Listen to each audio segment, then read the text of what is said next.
అందరికీ ఈరోజు మన ఛానల్లో Telangana special bagara rice, Andhra special mutton curry ఎలా చేయాలో చూపించబోతున్నా. ఇప్పుడు ఆషాఢంలో తెలంగాణలో బోనాలు జరుగుతాయి కాబట్టి ఒకసారి మీరు కూడా ఎలా ట్రై చేసి ఈ టేస్ట్ని ఆస్వాదించండి. ముందుగా బగారా రైస్ ప్రిపేర్ చేసుకోవడం కోసం స్టవ్ పైన ఒక కడాయిని పెట్టుకొని కొంచెం ఆయిల్ హీట్ చేసుకొని గరం మసాలా ఐటమ్స్ అన్నీ వేసుకొని తర్వాత ఉల్లిపాయ, పచ్చిమిర్చి, టమాటా వేసుకొని బాగా మగ్గించుకొని సాల్ట్ వేసుకొని కలుపుకున్న తర్వాత దానిలో కొంచెం అల్లం వెల్లుల్లి పేస్ట్ యాడ్ చేసుకొని బాగా కలుపుకొని పచ్చివాసన పోయేంత వరకు మగ్గించుకోవాలి. ఆ తర్వాత మనం ముందుగానే నానబెట్టిన బాస్మతి రైస్ని వేసుకొని దానిపైన గరం మసాలా చల్లుకొని పైన కొంచెం కొత్తిమీరను కూడా జల్లుకొని కొంచెం పుదీనా కూడా వేసుకొని ఒక గ్లాస్కి 2 గ్లాసులు చొప్పున వాటర్ వేసుకొని మూత పెట్టుకొని ఉడికించుకుంటే మన తెలంగాణ స్టైల్ వేడివేడి బగారా రైస్ అనేది మనకి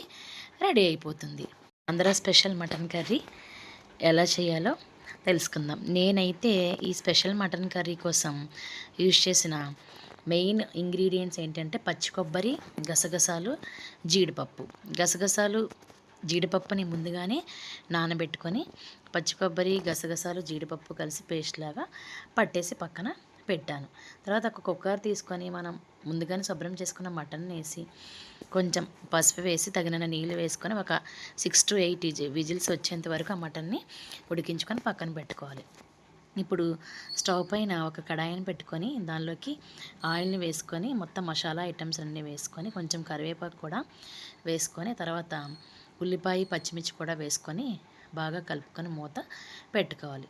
ఇలా పచ్చివాసన పోయేంత వరకు ఉల్లిపాయ ముద్దని వేయించుకోవాలి. ఆ తర్వాత దానిలోకి కొంచెం సాల్ట్ని యాడ్ చేసుకొని బాగా కలుపుకొని మూత పెట్టేసుకోవాలి.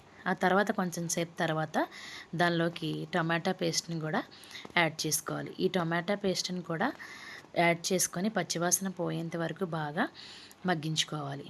ఆ తర్వాత దానిలోకి కొంచెం అల్లం వెల్లుల్లి పేస్ట్ని కూడా యాడ్ చేసుకొని అల్లం వెల్లుల్లి పేస్ట్ కూడా మగ్గేంత వరకు ఉంచి ఆ తర్వాత కొంచెం కారం మనకి సరిపడినంత కారం వేసుకొని బాగా కలుపుకున్న తర్వాత మనం ముందుగానే పేస్ట్ చేసి పెట్టుకున్న పచ్చి కొబ్బరి, గసగసాలు, జీడిపప్పు పేస్ట్ని కూడా అందులోకి వేసుకొని బాగా కలుపుకోవాలి. ఆ తర్వాత మనం ఉడికించిన మటన్ని ఈ పేస్ట్లోకి వేసుకొని ఆ మటన్ ఉడికిన తర్వాత మిగిలిన వాటర్ని కూడా అందులోకి ట్రాన్స్ఫర్ చేసేసుకోవాలి. ఆ తర్వాత వీటన్నిటిని బాగా కలుపుకొని మనకి ఎంత గ్రేవీ కావాలో అంతవరకు ఉడికించుకున్న తర్వాత దానిపైన కొంచెం గరం మసాలా వేసి బాగా కలుపుకొని కొత్తిమీర వేసుకొని దించుకుంటే మన వేడి వేడి Andhra style mutton curry ready అయిపోతుంది. Please like, share, subscribe to my channel.